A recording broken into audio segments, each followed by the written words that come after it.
Thank you. Last month, I found myself in a very unusual situation. I was standing in a bomb-proof room in my boxer shorts with two soldiers.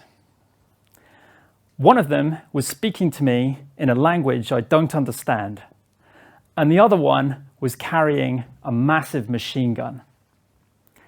Now, I've got myself into some pretty silly situations in my life, but I think that one takes first prize. And I must confess, I was very afraid.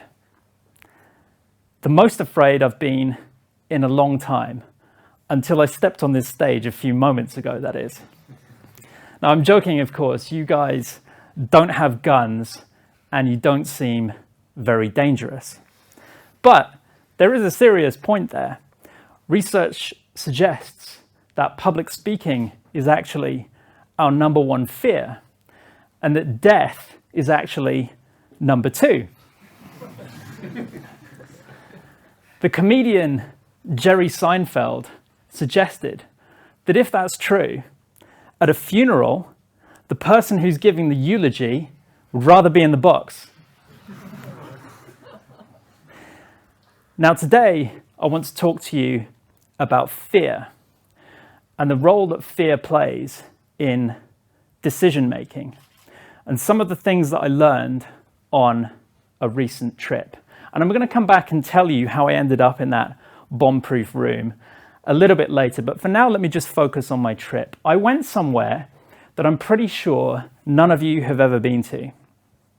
I went to Gaza. Has anyone been to Gaza? No, I didn't think so. You see, the thing is, you can't just go there.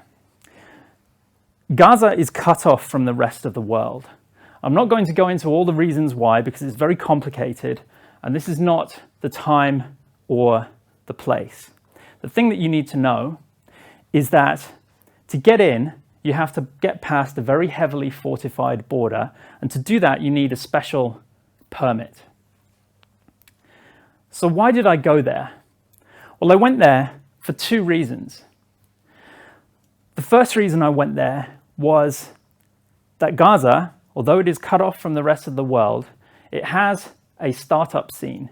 And there are people there who are building digital businesses to help them get employment in the global digital economy. And given my experience, I thought that I could maybe help them. So I went there to volunteer with an international NGO and help these people to develop their ideas. The second reason that I went there is that most of what you hear about Gaza in the news is negative.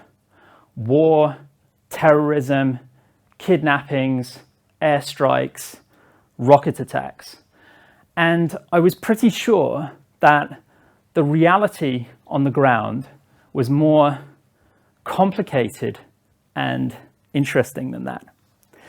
But in order to get there, I had to overcome my fear. And I have to tell you that before I went in, the night before I went in, I was pretty scared because just a couple of weeks before I went in, there had been an escalation in the conflict and some people had died. So I was lying there in my bed in the hotel thinking, wow, have I made a mistake?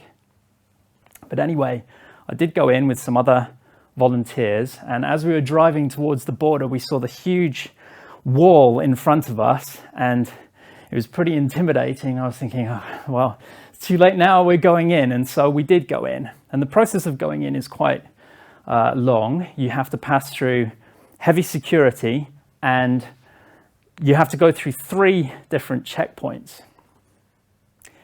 But once we were in, it was actually weirdly normal. There was traffic on the streets, drivers beeping their horns, kids going to school, people selling fruit and vegetables, and the smell of absolutely amazing food. The place is alive. And the very first thing that somebody said to me when I arrived was, "Welcome," with a big, friendly smile. Now, psychologists speak of a phenomenon known as cognitive dissonance. Cognitive dissonance happens when you have two beliefs in your head that contradict each other, that fight against each other. And when you experience cognitive dissonance, this is very uncomfortable. And your brain will try to update and modify and change its beliefs to match with the new reality that it is experiencing. So when I entered Gaza, I was experiencing very strong cognitive dissonance. And the reason why I was experiencing very strong cognitive dissonance is because this was a conflict zone, and yet I was meeting people who were apparently happy and friendly. So I couldn't quite reconcile these contradictory ideas in my head. But as the days went past, my fears began to melt away, and I have to tell you that the time that I spent there was some of the happiest time that I have experienced in a long time. Now, before I go any further, I should emphasize that the challenges in Gaza are very real. There's usually not very much electricity. There are constant blackouts. So typically you'd have maybe between 4 and 8 hours of electricity every day. Everybody that I met there had experienced great loss. And in addition to that, you can't drink the water, so you have to drink bottled water. So there's a lot of very real challenges there. So this got me thinking about the role that fear plays when we make decisions. And when we're experiencing fear, and when we're experiencing conflicting beliefs, and when we're experiencing cognitive dissonance, very often these conflicting ideas ping-pong against each other. And in my case, I was stuck in this internal dialogue. So on the one side of my head, I was saying, hey, this could be a really amazing experience. And on the other side of my head, I was saying, yeah, but you might die. It's a war zone. And then the other side of my head would say, you might not get this chance again. And then the other side would say, yeah, but it's a war zone, you idiot. You might die. And then the other side would say, well, you spoke to someone who's actually been there, and he said it was fascinating. And then the other side of my head would say, yeah, but have you seen the news recently? And so you ping pong back and forth, and it can become very difficult to make a decision. But here's the main idea that I want to share with you today. Yeah, but is like a barrier. Just like the border wall is a barrier between Gaza and the outside world. And so what I developed is a technique that I call marrying contradiction. And what you do to marry contradiction is you replace but with and. For example, Gaza is a conflict zone, and there are amazing people there. Gaza is a very challenging environment, and there are people overcoming those challenges through creativity, digital technology, and incredible resilience. Now, like any marriage, when you marry someone, you get to know them very well. And when you marry contradictions, very often you realize that they're not contradictions at all. They're just very strong contrasts. And I would argue that these very strong contrasts are part of what makes life interesting. And going beyond those contrasts helps you to unlock some of the best experiences and opportunities in your life, and some of the best experiences and opportunities in your career. See, if you don't do that, and if you always make simple choices that don't involve strong contrast, that don't involve these apparent contradictions, you will always end up making vanilla choices. And if you continually make vanilla choices, you will lead a vanilla life. Now, maybe that's okay. You might want to lead a vanilla life. I'm okay with that. I don't judge. Personally, I don't want to lead a vanilla life. This is why I've developed tools to help me overcome my fears, to unlock these amazing opportunities and experiences. And the people of Gaza helped me to do this. Now, fear as a tool is useful. It is useful. It's like a red light. And sometimes it does exactly the right job. So for example, I wouldn't recommend that you stick your head out of a moving train window or pack your bags and go to a war zone tomorrow, because some places and some situations are just too dangerous. So sometimes you have to just listen to your fears.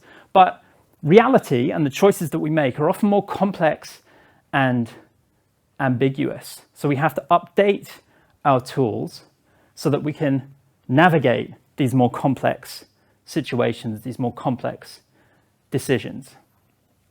Now, I'm going to show you a picture now, which highlights some of the contrast that I experienced in Gaza. I took this picture on a Friday afternoon, just after Friday prayers. So the streets, which are usually very busy, were quiet. And suddenly, out of nowhere, this guy appeared pulling a cart that was full of candy floss. So in the middle of this grey silence, suddenly there was a big blob of bright pink. And I thought that it was just awesome, so I had to take a picture of it.